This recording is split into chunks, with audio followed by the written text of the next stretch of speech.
And then through my junior and senior year of high school, I got an F in religion, even though I continued to do very well on the tests. In any case, when I was 28, to make a long story short, some friends of mine gave me a copy of the Quran. And one night I was sitting in Diamond Heights, my apartment in Diamond Heights in San Francisco. I was working that time at the University of San Francisco. I was 27, 28 at that time, I can't remember. And I ran out of stuff to read, and I took this gift that my friends gave me and I began to read it. And I came to the first verse. Well, I opened the Quran, read the first page, then the second, and then very quickly, in the second surah, about 37 verses into the Quran, I came upon the story of mankind. And I have to admit, I read through it very quickly. It was about 9, 10 verses long, story of the first man and woman. And I recognized some of the details. It was similar to what I had learned when I was a child, but I noticed that there was something wrong. It was apparent to me that whoever authored this Quran, of course I wasn't a Muslim at the time, so I didn't have any idea who that was, whoever authored this Quran clearly did not understand the real meaning of the story, because they had obviously gotten the details confused. They didn't even understand the whole purpose of the story. And so I just read through it once, and then I read through it again, just to try to see what kind of point the author was making, and then I read through it a third time and a fourth, and then I realized this is something strange going on here. I'm going to read this much more carefully. I'm going to need to go through this story line by line, verse by verse, because it's obvious that the author is trying to bring out another point. And I wasn't quite sure what it was, but definitely he packs a lot of meaning into almost every word. And I thought the writer at least seems to have a great measure of brilliance. And so I'll try to sort of take you through what my experience was as quickly as I can. So I came to the 30th verse of the second surah, Surah Al-Baqarah, and it began like this. It said, "Behold, your Lord said to the angels, I am going to place a vicegerent on earth." The Arabic word is khalifa. It means a representative or an emissary of mine.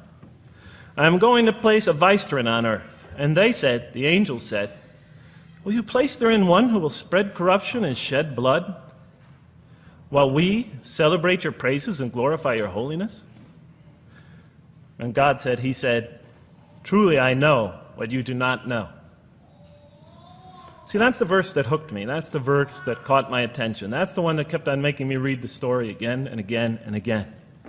Because listen to the way it begins. "Behold, your Lord said to the angels, I am going to place a representative of mine on earth, a vicegerent of mine, an emissary, one who acts on my behalf." I thought, that's not the way it goes. You're not supposed to be placing man on the earth in some positive role, some elective office. You place man on earth as a punishment for his sin. Clearly, I knew the author didn't quite get the point. But still, it was an amazing line. But then I come to the next line, and it says, "And the angels say, will you place therein one who will spread corruption and shed blood, while we celebrate your praises and glorify you?" I looked at it again. I couldn't believe the question. They said, "Will you place therein one who will spread corruption and shed blood, while we, the angels, celebrate your praises and glorify you?" I looked at that and I said, exactly. That would be my question. Why would you create this being, supposedly for some positive role, when he's capable of doing tremendous wrongdoing? When he could spread corruption and shed much blood? Why would you create this violent and pernicious creature when you could create angels? As the angels clearly say, while we, the angels, celebrate your praises and glorify you. They're asking one of the most fundamental questions in the entire history of religion. Why create you, man, this utterly fallible creature, this creature who could rebel against God's will, who could do such tremendous wrongdoing, who could wreak havoc like no other creature on earth, when you can make them angels? And look where the question is being asked. It's being asked in heaven. It's almost like saying, look, why don't you just make them angels and be up here in heaven with us, you know? Why don't you just make them angels, pop them into heaven, he's fine. Why would you put him on earth where he could feel distant from you, where he could work out his worse criminal tendencies, act them out, feeling somehow independent and apart from you and free to do whatever he wants, when you could just make them angels and put them in heaven and make them perfectly submissive to your will? I looked at that question and said, that's my question. I'm not even a single verse into the story of mankind, and there before me I see my question. That whole question, everything that I ever thought, everything that I ever experienced, everything that I ever knew was in that question. It was as if the author took my life and wanted to pick out exactly the right question to humiliate me, to provoke me, to anger me. Why create man, this most destructive and violent creature, when you could make them angels? And then look at the answer. And he said, God said, truly I know what you do not know. You know, in modern parlance, we would say, I know exactly what I'm doing. I read that and said, what? You know what you do not know? You know exactly what you're doing? Well, please inform me. Tell me what you're doing. Because, you know, I'm 28 years old and I haven't figured out it yet. And I have a lot of issues that I'm still dealing with that's connected to this question. You can't just get off that easy. You can't just tell me you know exactly what you're doing. Not after what I've been through. Not after you made me this way. And then I realized, of course, I was arguing with a God I didn't even believe in. And that would happen several times as I read through the Quran. And sometimes I would just get into so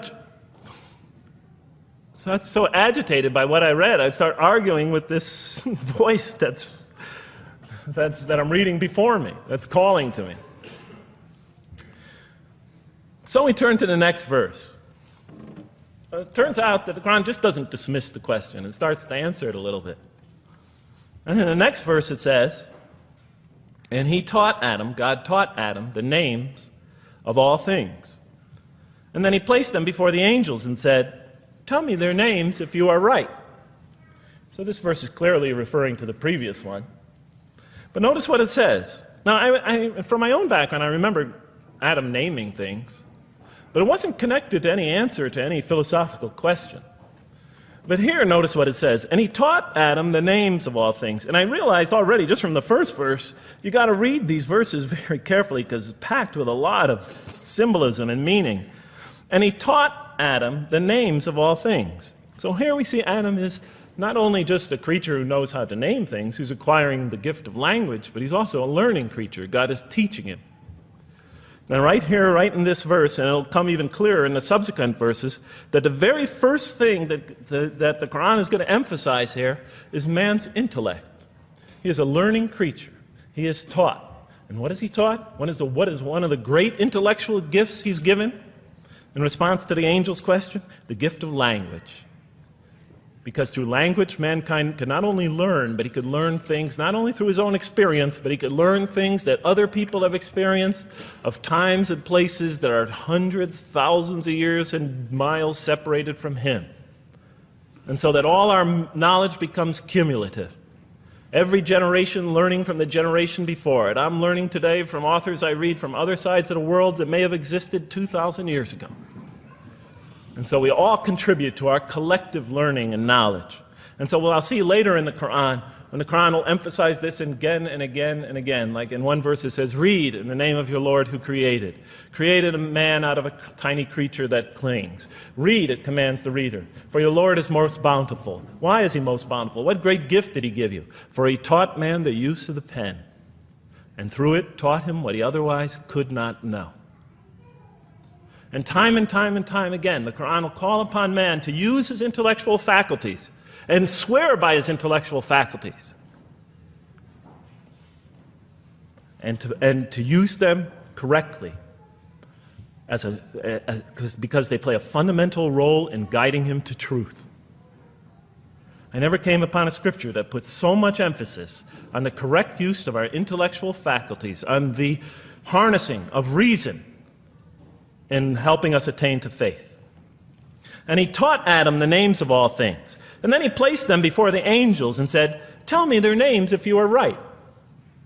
Okay, you have this objection you have this natural question about this creation of mankind. Here, this mankind is this human being, this human creature is a learning creature. He has many intellectual gifts. Here, I'm going to place these things before you. Tell me their names if you are right about man. And what do the angels say? In the next verse they say, glory to you. We have no knowledge except what you have taught us. In truth, it is you who are knowing, the wise. They say this task, this intellectual test that's put before them is beyond their grasp. Notice what they emphasize. We have no knowledge. This would take knowledge. This would take an intellect that they don't possess. In truth, it is you who are knowing, the wise. You got it. It's easy for you. You're the knowing, the wise. You have knowledge. You have wisdom. But this would take knowledge and wisdom that is beyond us. And so in the next verse we read, and he said, "O Adam, tell them their names." And when he had told them their names, notice how it's just like it's nothing for him. For mankind, he has this phenomenal ability. And when he had told them their names, as if it was just a triviality for man, he names them. "O Adam, tell them their names." And when he had told them their names, God said, "Did I not tell you that I know what is unseen in the heavens and the earth? And I know what you reveal and conceal?" He's clearly going back to the angel's question. Yes, you have these natural concerns about the creation of mankind. Yes, he could do these evil things. But look at this tremendous intellect he has. This is something you have overlooked, that you haven't considered. And that's clearly the point of these verses. Even though I felt that the author didn't quite, it was as if I realized that he didn't misunderstand the story. He was taking one of the great stories in the history of humankind, one of the fundamental greatest stories in the history of mankind, and molding it and using it as a vehicle for an entirely original message. And God said, "Did I not tell you that I know what is unseen in the heavens and the earth? And I know what you reveal and what you conceal?" In other words, didn't I tell you I know exactly what I'm doing? And then in the next, and didn't I not tell you that I know what you reveal and conceal? I looked at that. What did they reveal and what did they conceal? What did their question reveal and conceal? I thought about it for a minute. Oh, it's obvious. What did their question reveal? Just go back and look at the question. It revealed the sinful and sinister propensities of man. I mean, it's obvious, right? Why are you all looking at me like that? You're starting to scare me. You're all looking very serious. Am I losing you? Wow. Okay. So, they revealed the sinister and evil propensities of man. But what did their question conceal? And all you have to do is think about it for a minute. Human beings, yes, they could do evil. Yes, they could do wrong. Yes, they could create misery. But they could also do exactly the opposite. They could choose to do evil. They could choose to do tremendous good. They could choose to do tremendous violence. They could choose to show tremendous compassion. They could choose to live by falsehood. They could choose to live by the greatest truths. They could be terribly ugly. They could be terribly beautiful. And up until that point in my life, I, like the angels, that only saw one side of the coin. And for the first time when I read that verse, believe it or not, it was an eye-opener for me. I had always been obsessed with the evil potentials of human beings. When I read that verse, I realized that, and I had a great example right in front of me with my own mom, I realized that I had been blinded by only one side of human nature. So we go on to the next verse. "And behold, we said to the angels, bow down to Adam, and they bowed down. But not so Iblis." Iblis is like the father of Satan. Satans, satanic beings, forces, creatures, existences. "He refused and was arrogant. He was of those who reject faith." An interesting statement. "And behold, we said to the angels, bow down to Adam. And they bowed down." Bowing down could symbolize two things. Bowing down could symbolize the superiority or potential superiority of one being over another, and so they bowed down to them. Bowing down could also mean that they serve that creature in some respect. Of course, the Quran says that all beings serve God, all created beings serve God. But this verse seems to be indicating, and the rest of the Quran will make it clear, that these angelic beings, these angelic entities, will serve the development of mankind. We'll even see later that the satanic beings serve the development of mankind. Both forces, angelic and satanic, will serve the development of mankind. Because one will present man with a choice to do the most altruistic things. The other will simultaneously try to influence man in the opposite direction. And so human beings will be moral creatures and will have to make moral decisions. And it's in those moral decisions that they will grow spiritually and morally as human beings. And they'll take that into the next life. And the angelic and the satanic forces will be catalysts for those moral choices that they make. They will heighten the human being's awareness of the rightfulness and the wrongfulness of the choice he's about to make. And the self, the soul, the nafs, as they say in Arabic, will have to make the ultimate choice between good and evil. And that choice, that test will come again and again and again as human beings either grow or decline. And those tests will come again and again and again to try to help him towards his spiritual evolution, to bring him back, but that choice is ultimately ours. But I'm getting ahead of myself. And so we said to the angels, bow down to Adam, and they bowed down. But not so Iblis. Iblis is Satan, this rebellious force, this evil prompter, the one who whispers into the human heart. He comes into being. And with the introduction of Satan, we have the introduction of evil, that evil influences on human beings. And notice why Iblis does not bow down. He refuses because he was arrogant. You know, we often hear what's the root of all evil? In the West, it's always money, greed, etc. Here the Quran says that, seems to be saying that the root of all evil is not always material wants. It's not always money, it's not always greed. At the heart of evil is arrogance. Putting yourself above all others, of assigning to yourself special priority and neglecting the rights of others, of pride and arrogance and envy, the source of evil. He was of those who reject faith. I looked at that verse and I said, okay, I get why you would create angels to sort of influence man in a positive direction. But why in this story now are you introducing Satan? What sort of role was Satan play? And then, of course, you just think about it for a minute and you say, yes. The story is telling us that on one hand, we have these magnanimous urgings come from one direction. On the other hand, we have these satanic urgings coming from another direction. In other words, the Quran is telling us that man is not only a learning creature, but he's a moral creature. He has understanding of right and wrong. And God infuses those, allows those influences to come to him. Man is not only an intelligent being, but a moral being.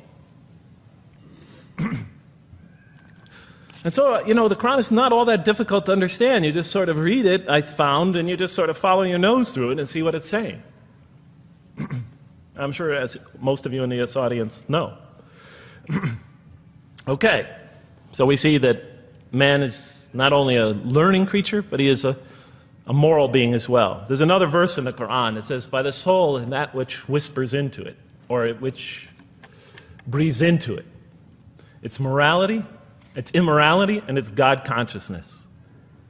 Both of these we are under the influence of. And God allows us to be under the influences of. He creates us to be exposed to both influences. And then the verse says, truly he is successful who causes it to grow. Causes his soul, his self, his real self to grow. And truly he is lost who stunts it, who disallows, who destroys his personal growth. So mankind is not only an intellectual being, but a moral being. And we said in the next verse, O Adam, dwell you and your spouse in the garden, and eat freely thereof what you wish, and eat freely thereof what you wish. But come not near this tree, for then you will be among the wrongdoers. I looked at this verse and I was starting to wonder if the author was drifting back to the old story again. I was confused. And we said, "O Adam, dwell you and your spouse in a garden, and eat freely thereof what you wish, but come not near this tree, for you will be among the wrongdoers."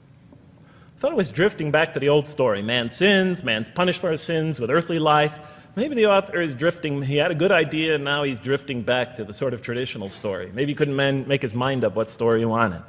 Except for a couple things about this verse, and this happened with almost every verse as I read through it, is that the whole tenor of the passage is sort of not what you would expect.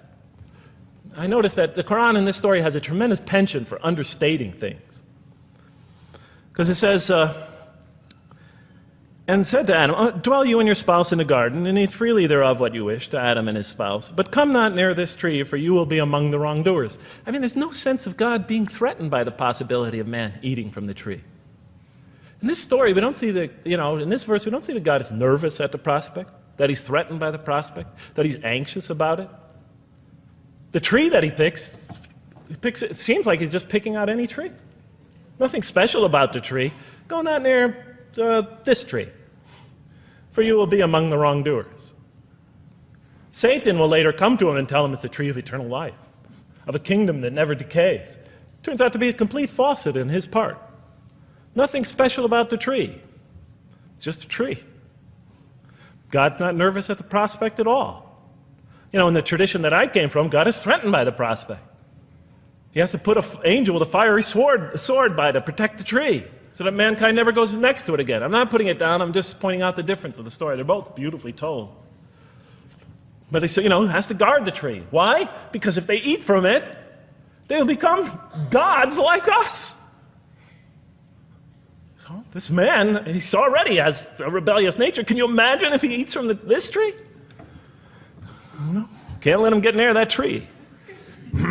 But here, just, calmly says, but if you do, you will be among the wrongdoers. God is not worried about himself. It's just warning man, making it clear that if you do this, you've committed a wrongful deed. Again, the whole tenor of all these verses that you read through it is God knows exactly what he's doing. Okay, next verse. "But Satan caused them to slip and expelled them from the state in which they were. And we said, Go you all down, some of you being the enemies of others, and on earth will be your dwelling place and provision for a time." What? I said? I was expecting now the rage, the anger, the violence, the jealousy. That's what I was expecting. Okay, they eat from the tree. Where's the rage, the violence? I'm going to punish you now. You're going to sweat on earth. And you're going to suffer, and you're going to stub your toe, and you're going to work, and you're going to labor. And you're going to die there for what you did. And where is the woman? All right? And the woman, right? She's the one who's going to suffer the most, right? She'll have to suffer labor pains and monthly cycles, right? And bleeding and crying out when her children come into the world. And she'll scream out. And worst of all, the greatest humiliation, the man will rule over her. When he's obviously her intellectual inferior, because she and the angels she and Satan seduced him, and he just bumbled along and committed a wrong deed. Well, I don't mean to make light of it, but the story is obviously different, though. No threat here. As a matter of fact, look at the way it says, "O Adam, dwell you and your spouse in the garden, and eat freely thereof what you wish. But come not near this tree, for you will be among the wrongdoers." Then they make the mistake. "But Satan caused them to slip and expelled them from the state in which they were. And we said, Go all you down, some of you being enemies of others, will be adversaries of others. Some of you will be adversaries of each other, and on earth will be your dwelling place and provision for a time." This is not a deity losing it. If you look at it, on earth will be your dwelling place and provision for a time. That's not the words of a God that is lost, that is really extremely upset. On earth will be your dwelling place and provision for a time.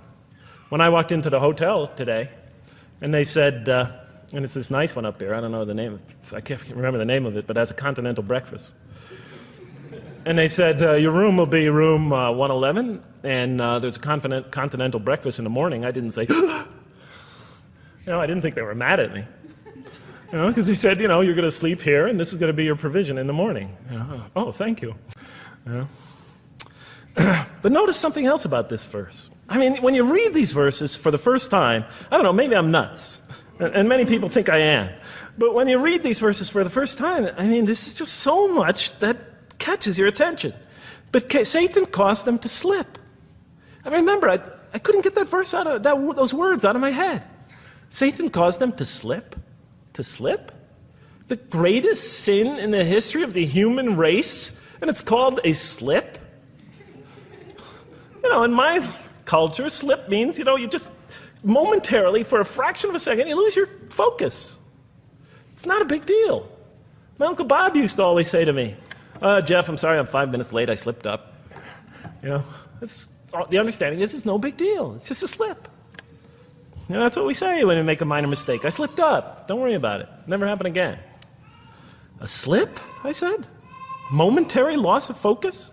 The greatest sin in the history of humanity? Why we're all here? Why we're all suffering? Why we experience death? A slip? I didn't believe it. I went to my Arabian friends at that time. I didn't know any Arabic. They came to this verse. We went through it line by line. I said, now don't change any words. Just read them one at a time. But Satan made them, and I said, okay, this one right here. What does it mean? Tell me what that means. They looked at it. It says, slip. Slip. And expelled them from the state in which they were. A slip, I thought? But then maybe I was trying to force the traditional understanding, the traditional interpretation. Maybe it was just a slip. I mean, after all, they didn't commit murder. They didn't commit robbery, rape, pillaging, assault. They ate a couple of pieces of fruit. It's not the greatest sin in the history of humanity by any means. And then the next verse says, and then they were expelled from the state in which they were. Well, what state were they? Let's see now. Let's go back from where we started. First, mankind is being taught. We see he's an intellectual being. Then we show he's a moral being. Moral being means he's a being that's going to have to make choices. And then God gives him this choice. It's not a huge deal. It's not the gravest sin in the history of humanity by any means. It's minor by any standards. They make it, though. We see that God originally intended to put man on earth as his vicegerent. We see a period of preparation where he's being prepared intellectually, where he's growing intellectually, where he's growing as a moral creature. When does God finally put him on earth? What signals that he's ready to begin? He makes his first independent choice. It's not the worst deed in the history of humanity. It's minor on anybody's scale, but it shows that mankind is ready to act on his own, to be his own, to make his own choices, that God has empowered him to make choices, and he's ready to make them and carry them out, and see them most often to their expected ends, if God wills. And that seems to be the only real significance of it. But I thought, maybe I'm getting this wrong. Maybe God just blows off into an angry rampage the next verse. So I look at the next one and it says, and then Adam received words from his Lord. And God turned to him mercifully. For he's oft returning, ever merciful. Well, if I had any doubts up till now that God is not enraged by what this has happened, that God hasn't prepared mankind for this choice, for what was eventually going to happen, that all this was preparation for mankind to begin his earthly sojourn in this famous allegory. If I had any doubts before now, I had them, certainly didn't have them after reading this verse. This verse is entirely consoling, reaching and merciful, reaching out to mankind in mercy.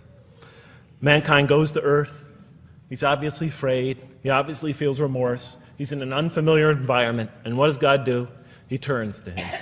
He turns to him. In Arabic, the word has the meaning of like a father turning towards an infant or a child or somebody, or a parent, a mother turning towards her child. And he turns to him mercifully, and for God is oft returning, ever merciful. And Adam receives words from his Lord. What kind of words? probably words of consolation, words of hope, words tell him not to be scared. And in the next verse we see those are exactly the type of words that Adam receives. He says, go down, Adam and his spouse, go down from the state, all of you together. Repeating that again, just so that we know that this is not a punishment here. Go down from the state, all of you together, and truly there will come to you guidance from me. And whoever follows my guidance has nothing to fear, nor shall they grieve. It is an emotional picture. This young couple is here, in fear, in shame, feeling remorse, and God reaches out to them and turns towards them and tells them, you have nothing to fear, nor shall you grieve. I know this is tough for you, but you've been prepared for it up till now, through your entire existence. It had to happen. This is a necessary stage in your development, in your growth, but just hang in there, follow my guidance, be true to me and I'll be true to you, I'll guide you, I'll help you, I'll do whatever you need. Just follow my guidance and you have nothing to fear, nor shall you grieve. Okay. So I was impressed. I thought this author, whom I didn't know, I thought was extremely brilliant. Because the story is entirely coherent, but it's bringing out entirely new meaning. And it's stressing some things in the human equation that I would never have normally thought of. Actually, I thought these sort of things argued against the existence of God. Here, the author was using them to say, look at these. These play a fundamental role in the purpose of life. What? Intellect. Human beings have intellect. Right. In response to the angel's question, they are moral creatures, and they are subjected to evil and angelic promptings. And they have to choose between them again and again and again throughout their existence. And their growth, which the Quran talks about frequently, is going to depend on that. We're here to grow, as we will see. But it emphasizes choice. Human beings are creatures of choice. It also emphasizes suffering. Suffering. Hey, that's pretty nice writing. It also emphasizes suffering. Human beings are going to suffer here on earth. That's the first thing that the story mentions. Spread corruption and shed blood? Havoc, suffering, pain?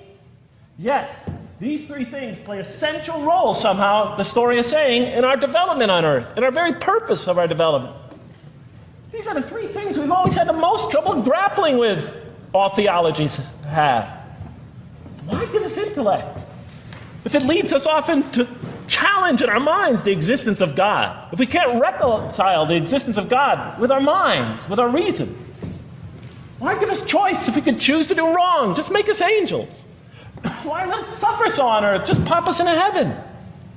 And here the Quran is telling that these play essential roles in our attaining of faith.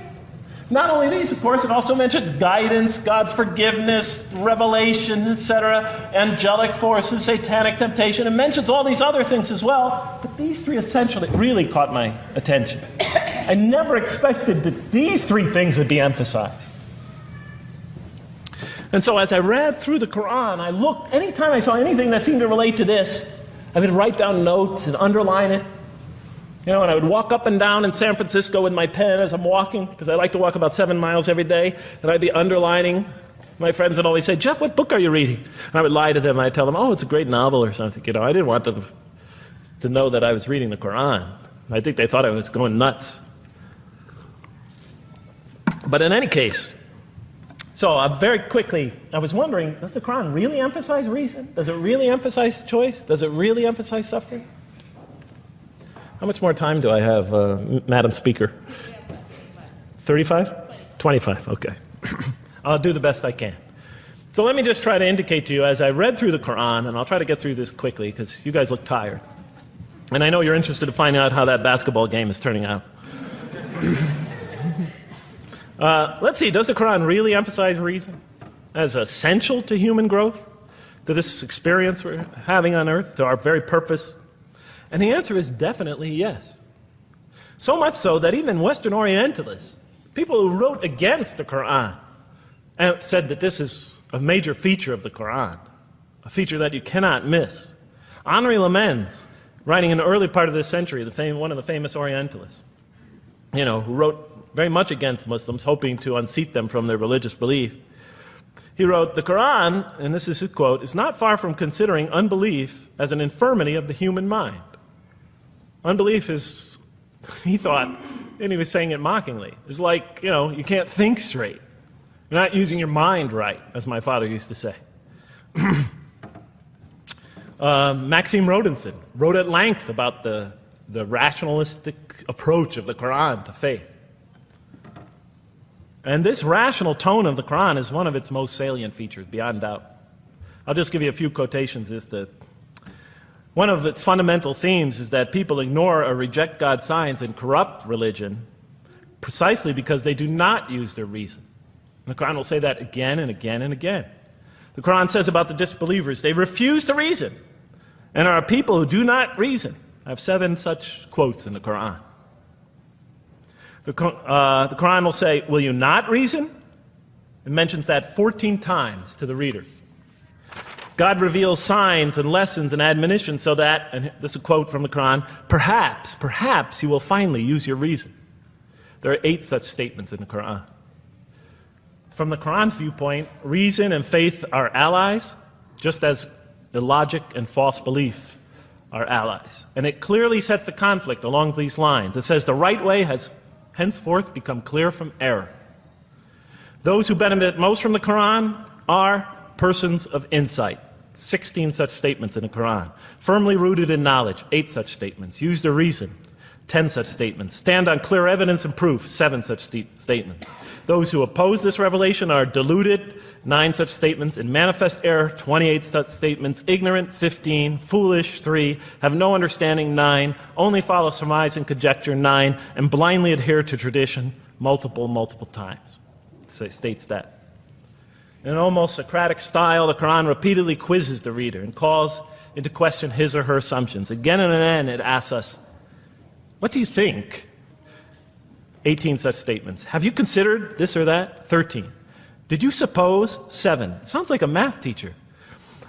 Do they not ponder? 2 such statements. Do you think? Do you even think? 18 such statements. The message is clear.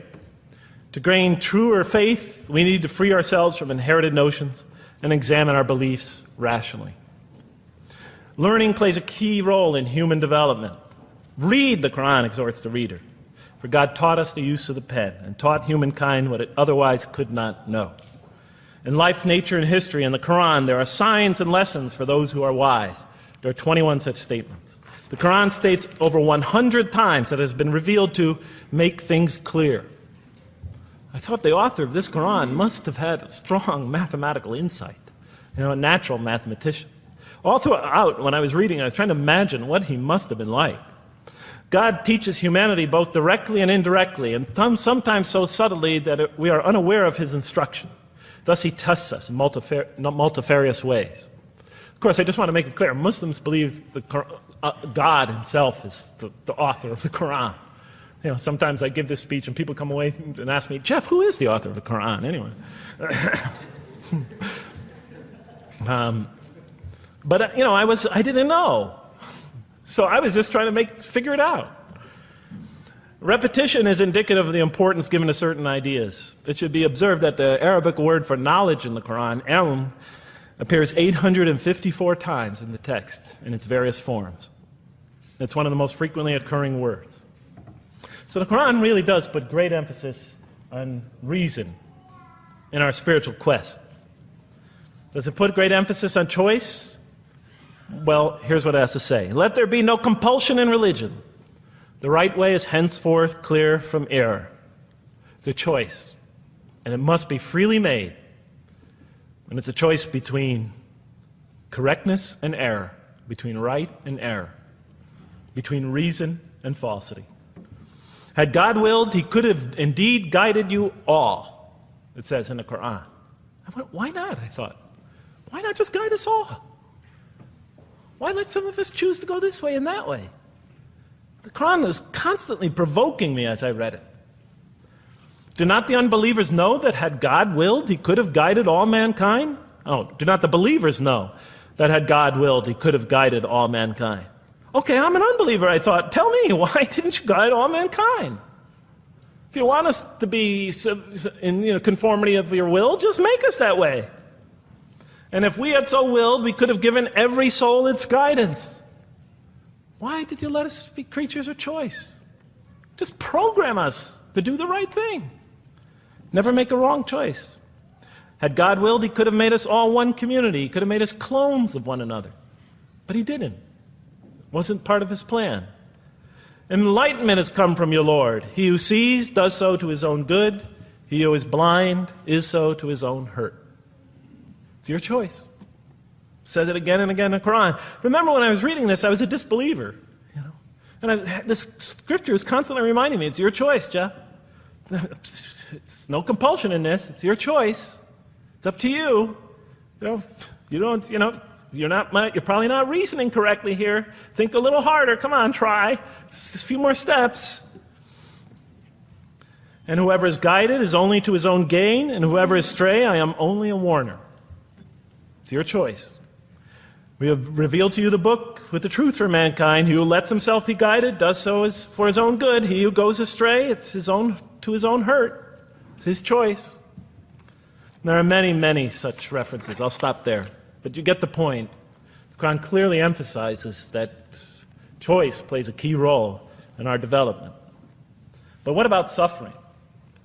I mean, suffering's the biggie, right? I mean, that's the real major question. What does the Quran have to say about suffering? Because every religion deals with suffering in a different way. It's either something you have to be saved from, and so some religions stress salvation, or it's something that you have to sort of transcend through meditation and training, so you can sort of not feel it so much, get above it and beyond it. Some religions see it as primarily punishment. Some see it as, some of the more ancient religions see it as the result of the precarious and whimsical, control of many gods working against each other, playing with human beings. Different religions have dealt with it in different ways. But almost all of them, I would indeed say all of them, have sort of seen it as something not so good. So let's see what the Quran has to say about it. Something to be avoided, to transcended, to be saved from. The Quran says just the opposite. You are going to experience it. You will suffer in this life. And it plays a fundamental role in your development and your growth and in what you are to become. This scripture didn't just say you're going to experience it. It said you should embrace it. You should struggle through it. Your life should be a struggle, it says. It should be a jihad. Yeah, right? But that's what it says. Jihad means struggle. When the Quran most says jihad, it's very seldom, it's most often not in the context of fighting. Qital is the Arabic word for fighting. But it says even in the Mecca verses, long before Muslims had to defend themselves against their oppressors, it mentions that you have to struggle in the path of God. With the Quran, it even says. Struggle in the path of God with this Quran. Life is a struggle. It says in one verse, most assuredly we will try you with something of danger and hunger and the loss of worldly goods, with the loss of your lives and the fruits of your labor. Most assuredly we will try you. It's not just talking about evil people, good people. But give the good news, the glad tidings. Be happy for those who are patient in adversity and suffering. Good news, I thought? Doesn't the author understand the terrible effects of suffering? Give the good news to those who are patient through adversity, who when calamity befalls them say, truly unto God we belong and truly unto him we shall return. In other words, that this could benefit them. It was a remarkable statement. Here's another one. Do you think that you can enter paradise without having the like of those who passed away before you? And the next verses start to explain these people were good people who suffered terribly. Do you think that you can enter paradise without going through the same? Why, I thought? Why do we have to suffer in life? Misfortune and hardship befell them, and so shaken were they that the apostle and the believers with him would exclaim, when will God's help come? These are good people. When will God's help come? Oh, truly, God's help is always near. You will certainly be tried in your possessions and yourselves, the Quran tells the reader. You're going to face hardship. It's guaranteed. Every soul must taste of death. And we try you with calamity and prosperity, both as a means of trial. And to us you are returned.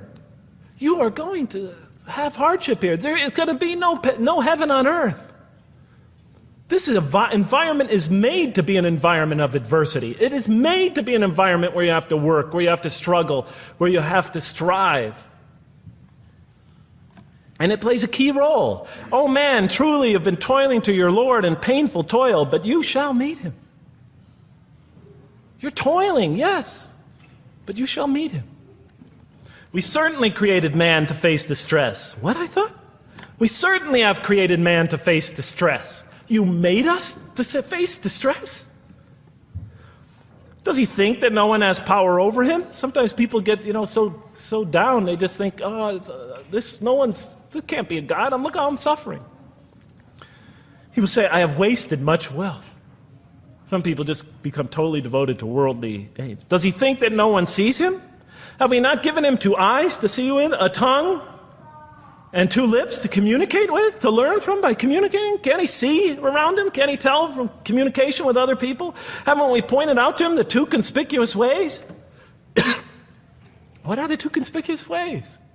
But he attempts not the uphill climb. One of them is the uphill climb. And it says this is the way you should be pursuing. And what will make you comprehend the uphill climb?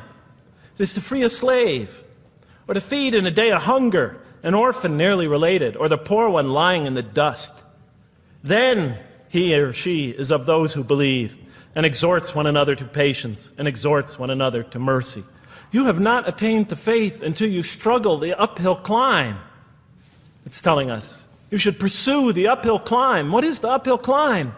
Reaching out to your fellow man who suffers. To feed the poor one. To help the poor soul that's lying in the dust. And all over the world there are people in that state. And we watch the news as if it's just entertainment. And the Quran tells us this is something you should involve yourself in. That is the road that you should travel. It describes a successful life as an uphill climb. Well, I can see I'm running out of time, so I'm going to have to tie this up in about 15 minutes, I guess. But definitely the Quran emphasizes these 3 elements in the human drama. But as I read through it, I couldn't see how it all fit together. I mean, why didn't God just... Why?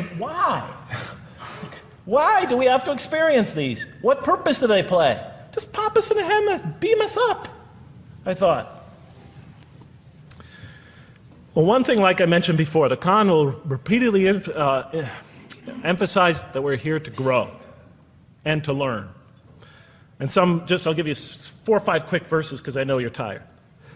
It says, Our Lord, and raise up in their midst a messenger from among them, who shall recite unto them your signs, and that shall teach them the book and the wisdom, and who shall cause them to grow. We have to learn wisdom in the book, and Revelation in particular, and who shall cause us to grow. And we have sent among you of yourselves a messenger to recite our signs to you and to cause you to grow. Truly God was gracious to the believers, this is in the 3rd surah, when he raised up from among them a messenger from themselves to recite his signs to them and to cause them to grow. It is he who has sent among you among the unlettered people a messenger from among them to recite his signs and to cause them to grow. These are all distinct references. Just 2 more. There are many more. And the soul and that which breathed into it, its immorality and its God consciousness, he is indeed successful who causes it to grow. And he is indeed a failure who stunts it. And in the 92nd surah, Surah Al-Layl, it says, Far removed from it will be the righteous who give his wealth that he may grow. So the purpose somehow is to grow. We're in a growing, learning, developing experience. We weren't just created when we came into the world. This is actually a stage of our creation. Just as our development in the womb was a stage in our creation, our essential stage in our physical creation, this is an essential stage in our personality creation, in the creation of our real being. That which we take into the next life, our essential selves. We've gone from the physical creation in the womb, primarily physical, now to the human creation, the personality creation in this stage. I thought maybe I'm, projecting my own neurosis into the scripture. Maybe it doesn't really emphasize that life has a purpose. But time and time again, I would find it does. For example, just quickly it says, those who remember God standing and sitting and lying down and reflect upon the creations of the heaven and earth and say, our Lord, you did not create all this in vain. You did not create all this in purpose. Just when I was starting to think, maybe the Quran really doesn't state a purpose of life. It really doesn't mean there's a real purpose of life. Maybe I'm reading into it something that is there. I would come upon verses like that would force me to just read a little further, make me think, well, maybe it's just around the corner. We have not created the heaven and the earth and whatever is between them in play. If we wished to take a sport, we could have done it by ourselves, if we were to do that at all. God doesn't create to satisfy his whims or fancies or entertain himself. Do you think that we created you purposely and that you will not be returned to us? It says in the 23rd surah, the true sovereign is too exalted above that. In the 44th surah, we did not create the heavens and earth and all that is between them in play. That serves a purpose. Now, what sort of purpose can it possibly serve? So I tried to, apparently the Quran speaks about believers and those who are the rejectors. You have the believers on the one hand, the rejectors on the other. Now apparently God has created us to be believers. So I tried to study what the Quran has to say about the believers, and it's a natural thing to do, to see what it wants us to become, if it has anything to do with these essential elements that it stated. I mean, it's a natural way to approach it. I think you agree. Do you agree? Somebody nod your head. That's what I say to my math students. Just one head nod is enough for a mathematician. Get one head going, okay, I did my job. Okay. So, how does the Quran describe the believers? What are they supposed to attain to? What is their ultimate thing that they're supposed to get? What are they ultimately supposed to achieve? And it's very clear when you read the Quran that what they will achieve in this life and will experience to so much greater degree in the next is they will experience a relationship of love with God. They will turn to God in love and God will turn to them in love. In the Quran, God's mercy, compassion, forgiveness, kindness, beneficence, warmth, generosity, all the things we normally think associated with God are freely given to all mankind. But when the Quran speaks of God's love, we would normally think of that as God's love. But when the Quran speaks about God's love, it's talking about something very special. His love is always presented as a relationship between two. If we do not turn to God in love, then we just receive his mercy, forgiveness, kindness, beneficence, warmth, generosity, all those wonderful nurturing things, his nurturing, and we reject it. And so we never really experience that love, because we never really turn to it and open ourselves up to it. It is always there for us, but unless we enter into that relationship, that love, that give and take, that relationship of love, never develops. We reject it, and that's what the word kafir means. It means to reject, to turn your back, to ignore, to throw a gift that someone gives you behind your back. And so the Quran tells us that the believers will experience this sublime relationship of love. It says, yet there are men who take others besides God as equal, loving them as they should love God, but those who believe love God more ardently. Say, if you love God, follow me, and God will love you and forgive you your faults, for God is the forgiving, the merciful. O you believe, if any from among you should turn back from his faith, then God will assuredly bring a people he loves and who loves him. And throughout the Quran, I'll mention time and time again that God loves the believer. God loves this type of person. God loves that type of person, and so forth and so on. So it's quite, and I'm trying to pick the speed up here, so you'll have to excuse me for that. But it is apparent from the Quran that one of the purposes of creation, maybe the essential purpose of the creation, is to produce from this subset of humanity this subset of humanity that will freely enter a relationship of love with God. They will not only experience the beauty of other relationships in their lives, but this love that they will experience with God is the sublime experience that they will enjoy. Not only in this life, but infinitely greater in the next, when all the distractions, all the masks are stripped away. Okay, I thought. You created us to love you, for us to turn to you in love and to experience your love, to receive and experience your love. But why do you need these? Just pop us into heaven, love us, and make us love you.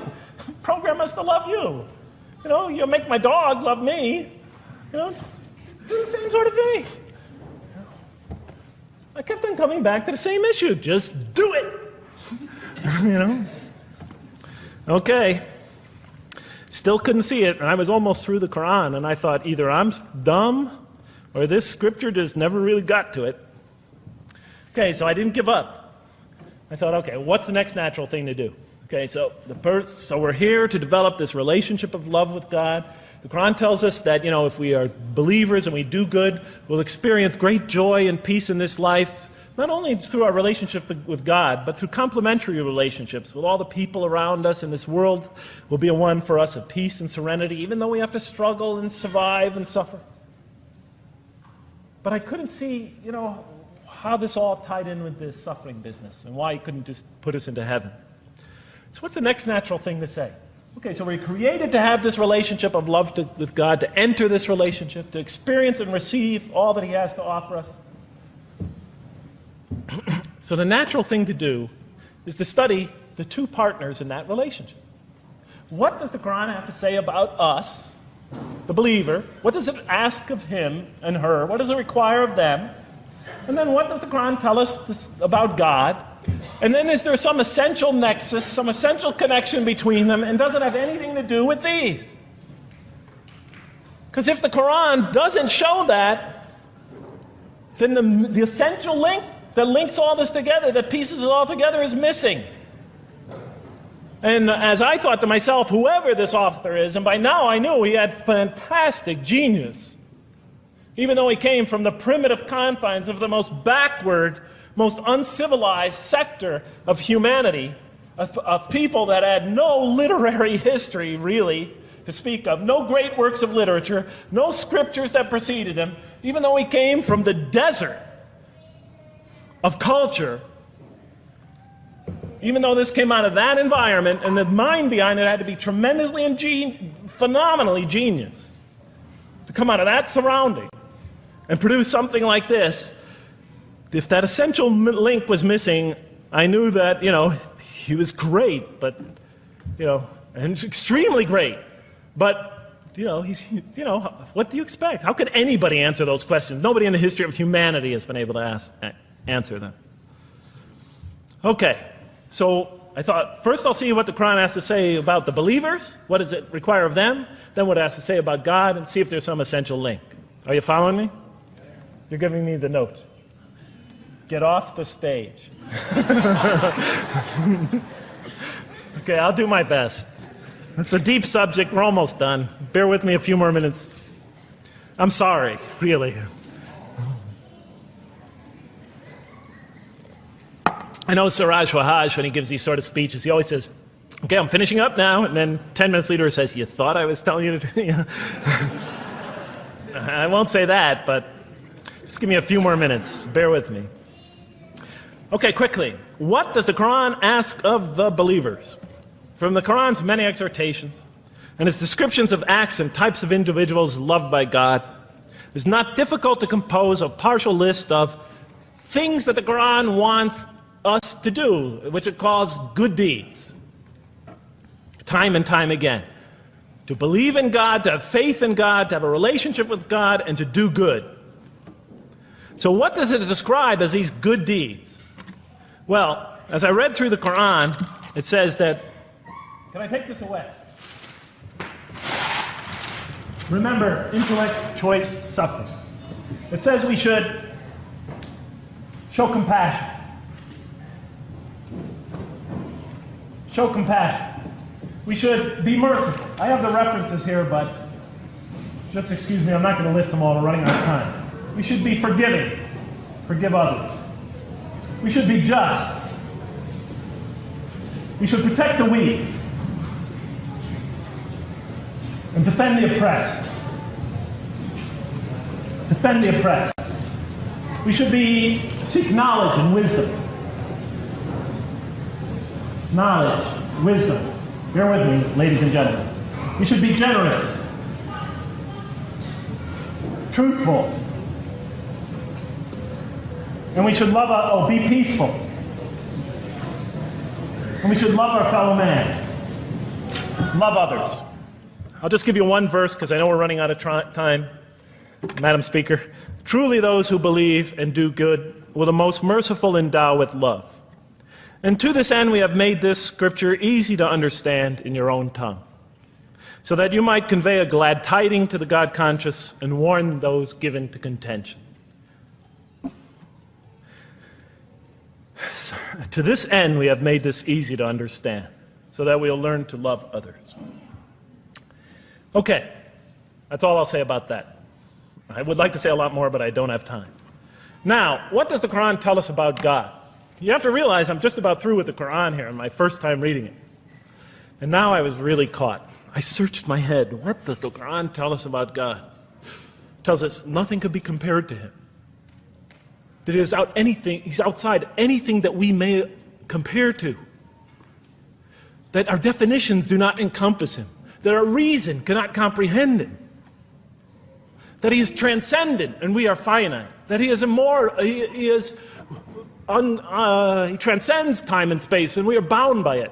That he is immortal, we are mortal. He is uncorporeal, we are corporeal. That we have no way of comparing ourselves to him.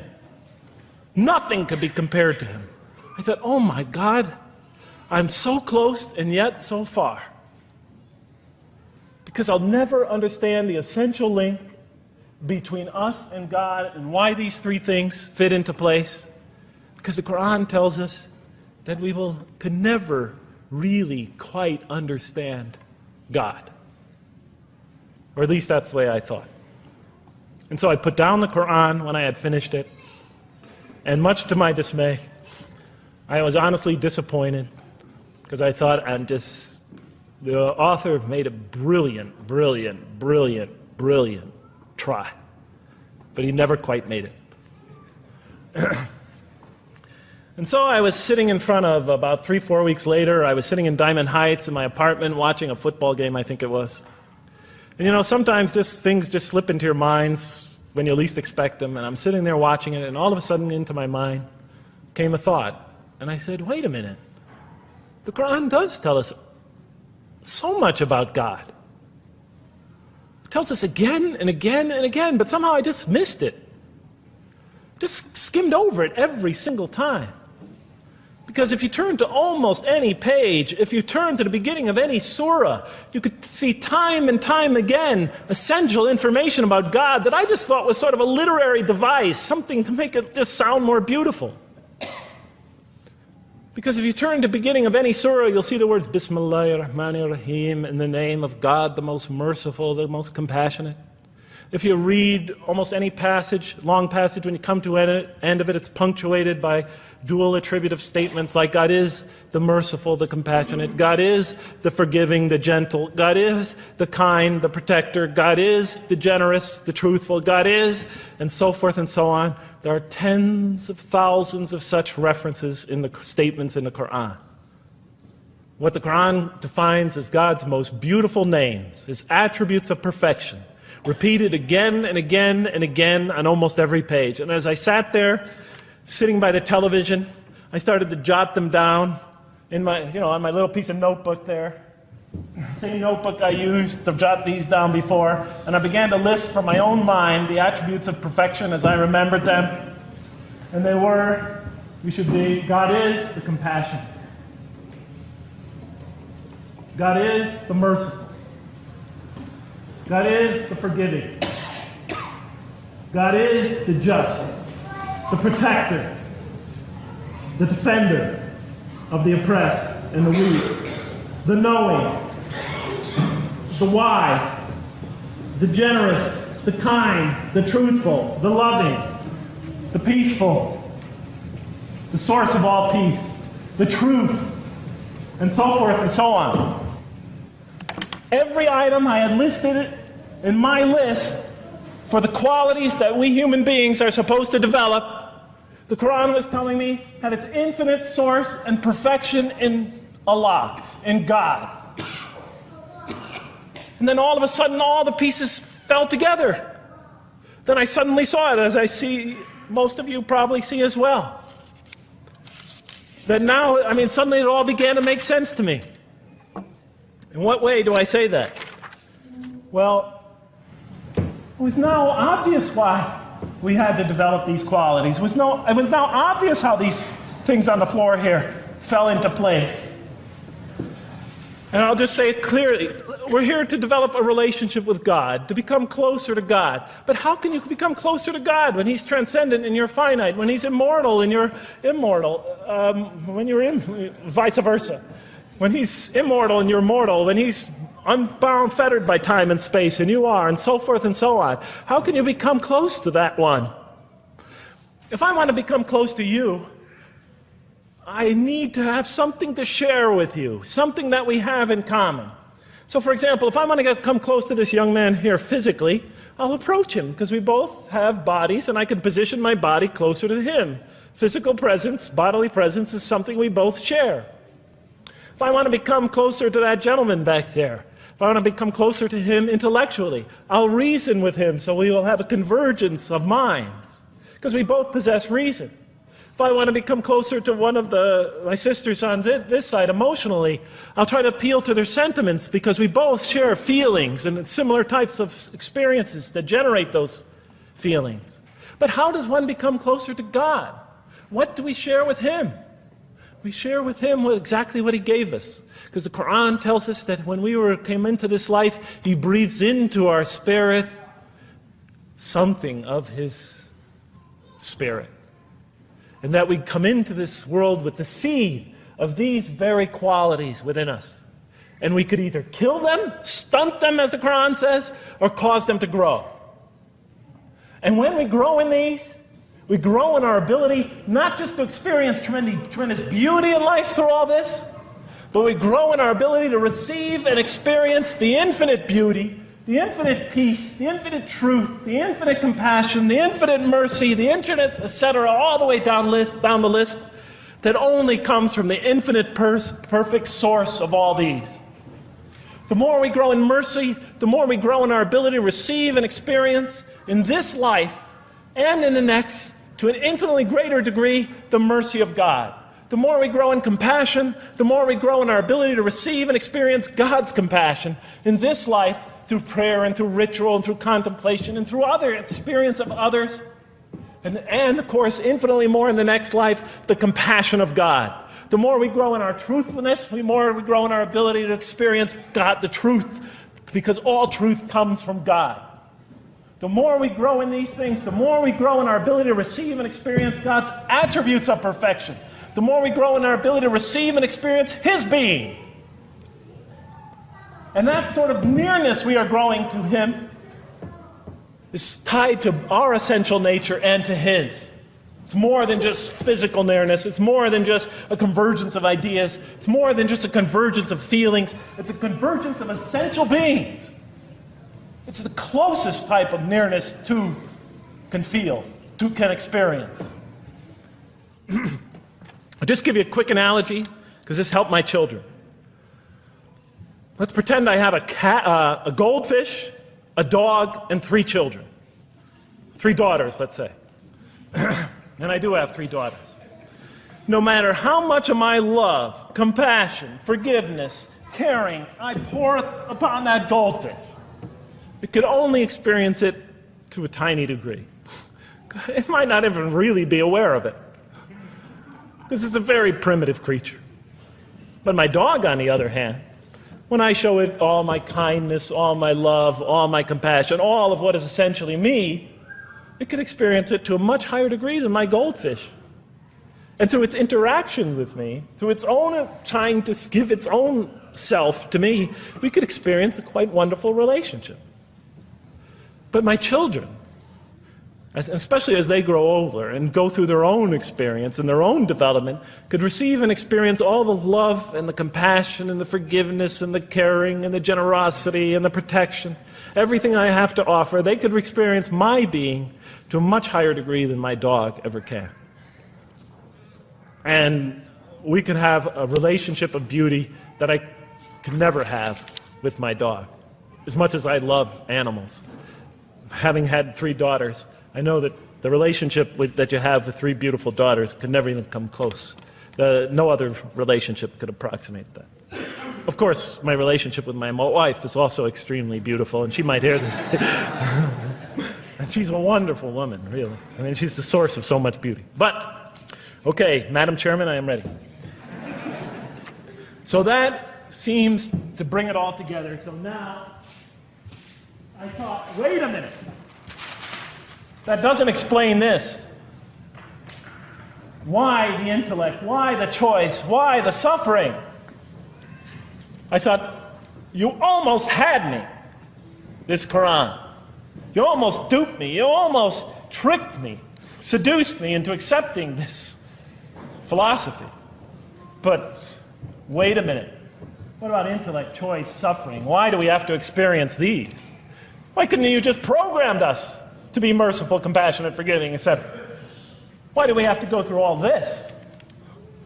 And then, of course, the answer came to me as quickly as I thought of it. So we are creatures, and we grow, and we become. And yes, and you can make us anything you want, but you can't contain any of those attributes I listed without these 3 things. In mathematics, we try, 3 premises that go into, proving a theorem. We try to see if we could take one of them away, and if it's essential. And all 3 of these are definitely essential. For example, you could program a computer never to make an incorrect statement, but it doesn't become a truthful computer. Never heard anybody say to me, Jeff, this Macintosh is the most truthful computer I ever saw. If it's programmed, it's not truth. You could program a CAT scan to help the sick, but it doesn't become compassionate. Never heard a doctor say, Jeff, if you want to see a compassionate CAT scan, you come right over here. Right? Because all those things, compassion, forgiveness, truth, caring, love, all are born out of choice, suffering, and reason. In order to do a compassionate deed, when we consider reaching out to someone in compassion, that person, first of all, that's inconceivable without the presence of suffering, an environment where there's suffering. And when we decide to help them or not, we reason in our minds, what is this going to require of me? It's going to require some suffering on my part, some of my giving of myself. And without that mental process, it doesn't become a compassionate deed. And if it isn't by choice, it's not a compassionate deed. It's that choice that makes it compassionate. Same thing with truth. Truth is a choice between telling the truth or not telling the truth. Oftentimes we tell it when we're at risk to our own personal loss. The more suffering that might come out of that choice, the greater is the truth behind it, the greater the act of truthfulness. And all the time we have to weigh the consequences of that choice. If I tell the truth there, my teacher's going to give me an F. If I don't tell the truth, I might get an A. We weigh it in our mind. Last example, the famous wedding vow. Do you take this woman to be your wife in sickness and in health, for richer or for poorer, until death do you part? What are they asking us? Do you knowingly make this choice, understanding full well what's at stake here? That it might involve richness but poverty, health or sickness, that suffering's going to be involved until death. Once a young lady told me, you never really loved me. Because when the growing got tough, when things got hard, when we hit rock bottom, when my life fell apart, you just got up and left. And she was right. And she understood full well that that's what love is all about. It is through giving and suffering together and hanging in there with each other and not bailing out and persevering through suffering, making that choice and knowing what you're doing. All those three things are essential. So it's very easy to see why the Quran stresses these. For in order for us to grow in these, I dropped it, we have to have these. And that's why it's very easy to see, ladies and gentlemen, why the Quran, 30 seconds, Madam Chairman, why the Quran talks about sin as self-destruction. The Quran says when we sin, we commit, the Arabic word is dhulm, or zulm, however dialect you have. Dhulm against ourselves. We oppress, we destroy ourselves. Because when we don't grow in these, when we grow in the very opposite of these, we are literally destroying ourselves. When we grow into the things that are antithetical to these, we are destroying our natures and will not allow ourselves to receive and experience the beauty that could be in store for us this life and the next. It's like coming into this world and developing in the womb none of the physical things you need to experience comfort and joy and peace and happiness on a physical level in this life. It's as if you're coming into this life and you've destroyed yourself physically somehow in the womb, and you came into it and you had nothing to protect you from the cold, from the heat, from the harshness of the elements, from germs, from disease, nothing to protect you, nothing to satisfy, give you the ability to satisfy your thirst or your hunger, nothing for you to experience any physical comfort. This is all that matters as we go into the next life. If we don't develop these through our relationship with God, our very purpose of our being, then we will experience terrible suffering in this life, worse than if we came into this life in a physical state that didn't avail us of any of the comfort of this life. And so it'll be worse than fire. It'll be worse than endless fire. It'll be worse than the worst hell we could possibly imagine. So the Quran tells us, that yes, when it talks about heaven and hell, it's used very powerful symbolic language, but what it essentially is telling us is imagine the greatest joy and wonder and peace and serenity you could ever experience, and that's what's open to you on the one end. But on the other end, imagine the most terrible suffering that you could possibly bring on yourself, and you could also do that to yourself as well. It'll be worse than anything you could have ever imagined. And the Quran tells us that God says on the Day of Judgment, I did not harm you in the least. You destroyed yourselves. And it could say that in total objective truth. And that's why the Quran, well, I think I'll leave it at that because Madam Speaker is about to shoot me. I still have other things to talk about, but I want to find out how that basketball game is going. So thank you so much for listening to me for so long. And may the peace and mercy of Allah be upon you all. I didn't mean to try to scare anybody at the end. That wasn't my goal. I was just trying to make a point. And may the peace and mercy of God be upon you all. Thank you so much. Assalamu alaikum.